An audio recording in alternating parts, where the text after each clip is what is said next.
This is Nick Black, and today I'm in Culver City at the Sony Studios in the office of Lawrence Turman. And firstly, Larry, I'd just like to thank you very much for taking time to talk to us today. Fine, you're welcome. I believe you were born here in Los Angeles. How did you get into the show business industry? I answered a blind ad in Variety. It said, experienced agent wanted, Box 2 Variety. I wrote him a letter, dear Box 2, no experience, but I'm full of energy and I'll work cheaply. And I got a job. I answered it was for an agent. And yes, because I couldn't get a job in production, no one would employ me even if I offered to work for nothing. Excuse me, not even if. I did offer to work for nothing, no one would employ me. So I took this opportunity. And what was the job? Being an agent for actors, a small agency.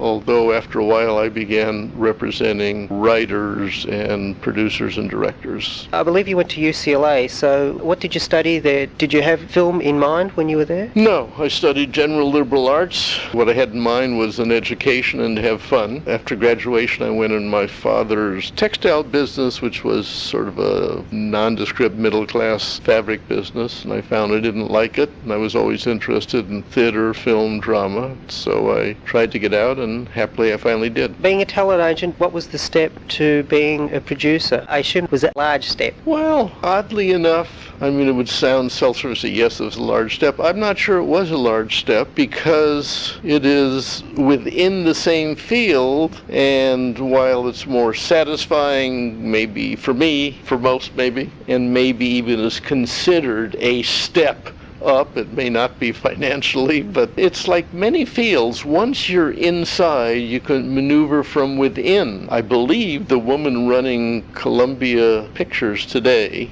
head of production, Amy Pascal, as I understand it, she began as a secretary to somebody. They say, whoa, what a step from secretary to being president, if that's her title, of the studio. Well, the reality is you're in the field and you move sometimes from A to B to C to D, sometimes from A to B, and you skirt C and get to D. And in my particular case, actually, a client I represented was a producer. He felt I had done a good job. I arranged something. He said, oh, please be my partner. I said, okay. Stuart Millar. After that, what was your first project then, Larry? It was a film called The Young Doctors, from a book, perhaps not the same name, but written by the Canadian Arthur Haley, who, I won't say he invented the genre, but he carried it to its fullest, the multi-character, how would I describe it, drama/melodrama. He had great commercial success, and indeed a number of his books were made into films or television series. Did you find the book yourself, or how did it come by you? Well, it's interesting. In this particular case, it didn't, because it had been made into a television 2-hour film. They were live in those days. I think it was called The Final Diagnosis. Yes, that was also the name of the book. And it was organized by other people. I was able to make a deal for my client, Stuart Millar, who said, please join me, be my partner. And so of all the movies I've made, features and some TV, it's the only one I didn't initiate. I climbed aboard after. Mind you, we had a script written. The novelist Joseph Hayes did a good script. We had a very good cast, I felt. And as a matter of fact, Dick Clark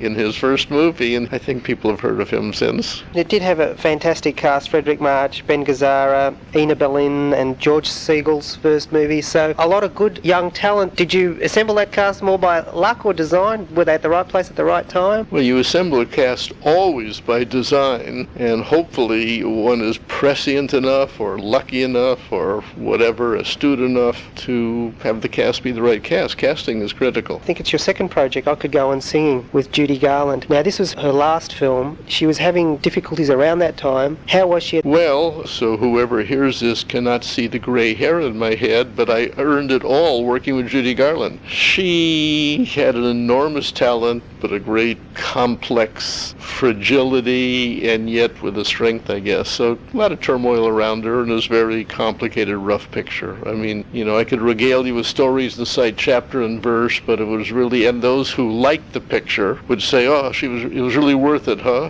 And I have to say, no, it wasn't worth it. Life is more important than a particular movie, and she caused this havoc around her. You did recover, and you went on to some fantastic films such as Gore Vidal's Best Man and an interesting film called Flim Flam Man. But I want to get on to a very, very famous film called The Graduate. Obviously, you came across Charles Webb's novel. How did that come about, Larry? Through the most conventional means of all. I read a review of it in the New York Times that had been published, and the review caught my attention because I thought Webb sounded like a good potential screenwriter. So I got the book and read it, and for whatever reason, I didn't think he would be a good screenwriter, necessarily, but the book haunted me, especially two images. A boy wearing a scuba suit in his own swimming pool, and a girl in a wedding dress, and the boy with her, and he's all disheveled mess on a public bus. Those two images, coupled with, I was a big fan of Harold Pinter at the time. Not that I'm less so now, but his writing, to me, is always edgy, and yet you're laughing. And I felt The Graduate had that same tone. So at any rate, I became aware of it, and I optioned the book, gulp, with my own money, something I advised my students not to do. I'm a professor at USC Film School, the Peter Stark program, but I did it because I loved it and wanted to get my hands on it. Mike Nichols, at the time, I think he was very well known, of course, but he'd only done one feature. How did you come to choose Mike? As a matter of fact, he wasn't so well known as a director, and he hadn't done one feature. I sent him the book at the point in time he had done one Broadway play, Barefoot in the Park. Obviously, I knew his style, and what I felt was his smart and acerbic mentality through the Nichols and Mace skits. So I sent him the book, not knowing him. I sent it via his agent, and I was in New York, and I came back one evening from theater, and they handed me a message at the hotel desk saying, "Hey, Mr. Nichols called, said he likes the book." So we met, decided to form a partnership. We said, let's do this. We'll go after the money. Whatever money we make in the picture, we'll split 50-50. Whatever creative controls we get, we'll share. And because it took a long time to get the money, he had subsequent Broadway successes. And indeed, while we were writing the script, he was then offered Who's Afraid of Virginia Woolf? And I thought I was being wise. Oh, yes, good. Let him get experience on another picture first. And I'm laughing at myself because what I really feel, increasingly have learned, is if someone's talented, they're good the first time out. And yes, you learn things, but I'm quite fond in my academic life of quoting Jean Cocteau, who said the best way to make a movie is never to have made one before. These days, rock music is profoundly linked with films these days. In fact, you watch a new movie and there's rock music going right through it. Now, The Graduate was either the first or one of the first to have rock music in the film. Where did that idea come from? A lot of crosses my mind when you ask that question. First of all, rock music is omnipresent in our world culture, so it's not just film. Secondly, I'm pausing. I'm not sure I classify those Simon & Garfunkel songs as rock, although I guess if you modified it by saying soft rock, it might be. In an odd way, it's one of them is almost a ballad, I'm thinking, with rock orchestrations. Obviously, I'm not a musical expert. At any rate, the film I did prior to The Graduate was The Flim Flam Man, and I tried to get Simon & Garfunkel to do a song for the movie, and they turned me down. In retrospect, appropriately so. That was a rural piece, and there's something very urban about them. So when Mike and I were preparing The Graduate, he said, "Gee, what would you think of Simon & Garfunkel?" I said, "What would I think? I love him." It's as simple as that. So we made an arrangement with them. And when you say one of the first, who knows? You know, we all have an ego. It's sort of nice to be first. I have no idea if we were first or what have you, you know. It's probably unlikely that we were first, although we were probably one of the few to use previously published songs in a score. Indeed, the financier Embassy, run by Joe Levine, said, "Oh, they're going to laugh you off the screen with those old songs." We commissioned new ones, but we got used to the old ones. In editing, you lay in music for rhythm in editing. And so we decided to use them anyway, and obviously it was a good decision. I want to skip forward because I saw a film a few years ago that I'm sure you're familiar with called The Player. We had Buck Henry pitching The Graduate too. The Graduate was a huge hit. Were you ever tempted, Larry?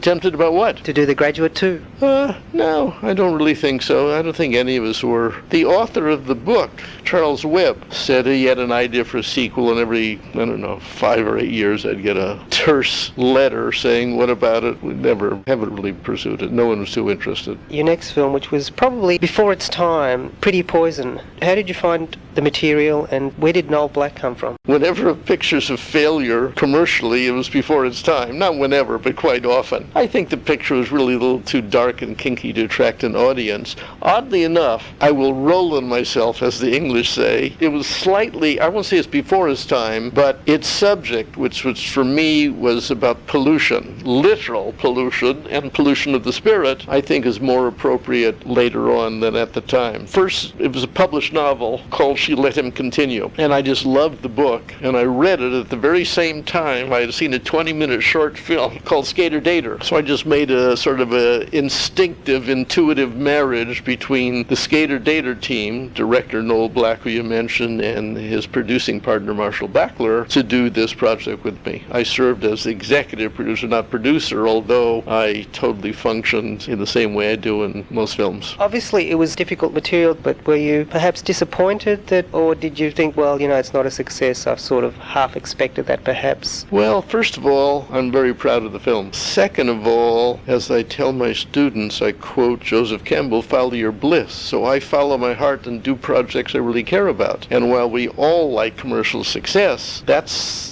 not how I start a project, because no one can predict commercial success. I made it very inexpensively. It still didn't succeed commercially, and I love the movie. I'm very proud of it. I want to go on to Marriage of a Young Stockbroker, another Charles Webb piece, and you decided to direct it yourself. Now, what made you go that extra step, Larry?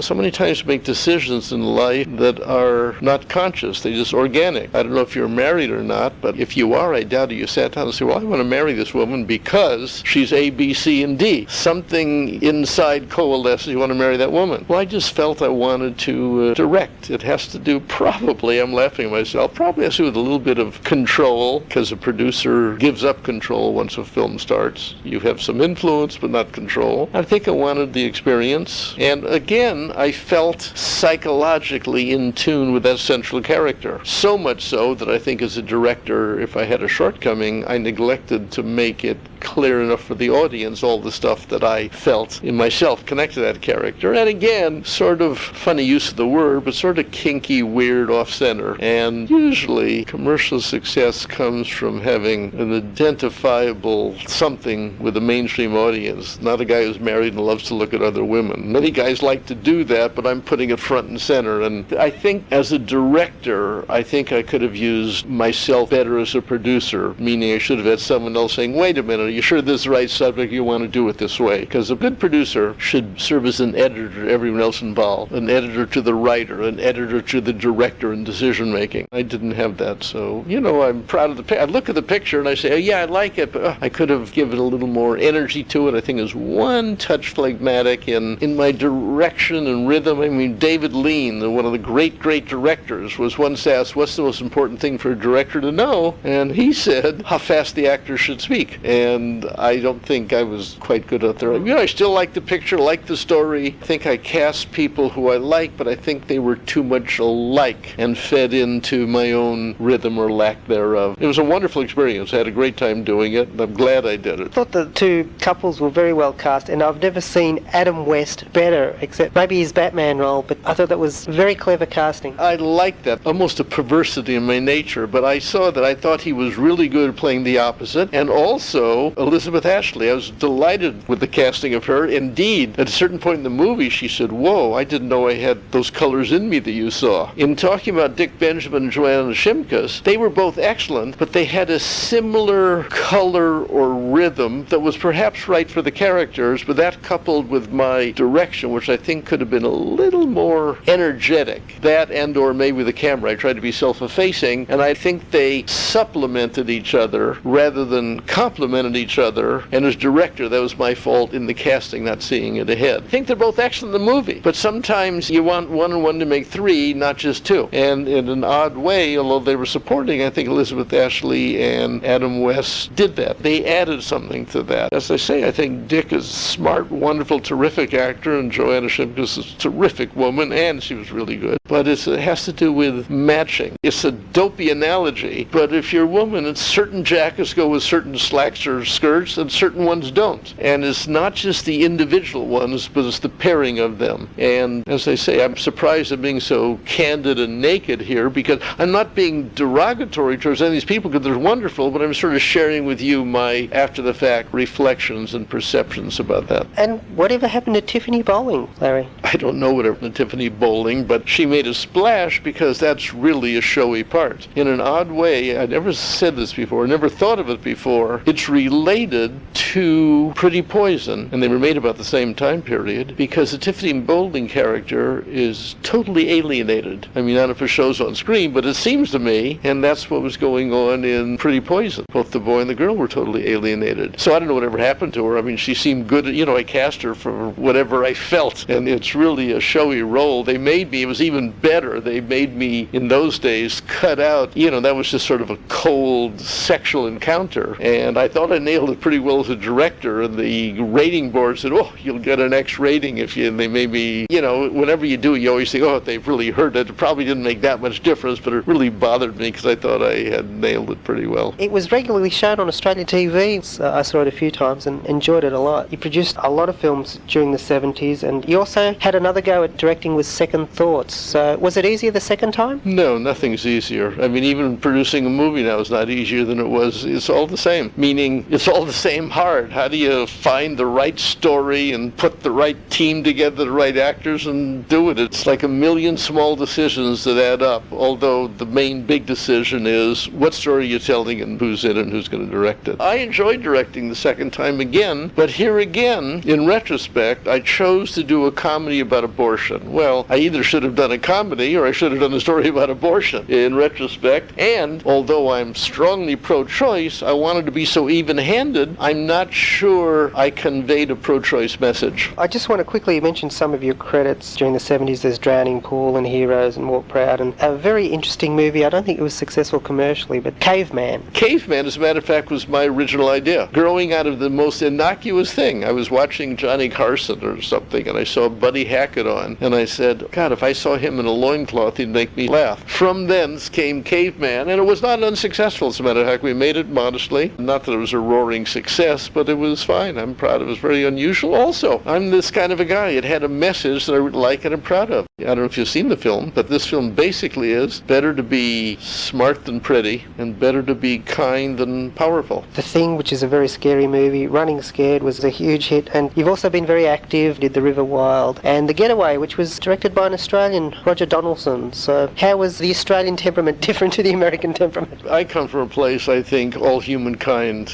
is fundamentally the same emotionally. The differences are the patina, the surface. In fairness, although you're asking me about The Getaway, the first Getaway, the original one, McQueen, Allen McGraw, was produced by my partner David Foster before we were partners, so I had nothing to do with it. He wanted to do the remake, and it seemed like a good idea, although the first picture was so well done and successful. And I'm not misquoting him, because this is a compliment to Roger Donaldson, a fellow Aussie. David Foster he told me, he thought the second picture was better than the first one. I personally don't happen to agree. I don't mean that disrespectfully, I just thought the first one had more cohesiveness. It was a very kinetic movie, I found. It really moved, even for a film of that vintage. The first one or the second one? The first one, yeah. And also, Roger Donaldson, this is going to an Aussie audience, and I'm not saying it to pander, but candidly, was a delight to work with. He's just a very even, open guy. I mean, he was really a very happy experience. My partner, David Foster, did much more of the work in that picture than I. I was a bit involved in the preparation, but was never on location. David Foster was. And a bit involved in the editing as well, and I guess some of the casting too. But much more David Foster's picture than mine, although we took credit on both. In all our films, we both took credit, even though one spearheaded it. American History X, and congratulations on Edward Norton's nomination. A fantastic standout performance. Could you tell us a little bit about American History X, Larry? Yeah, it's interesting. You congratulate me on his nomination. Of course, it pleases me. I have nothing to do with it,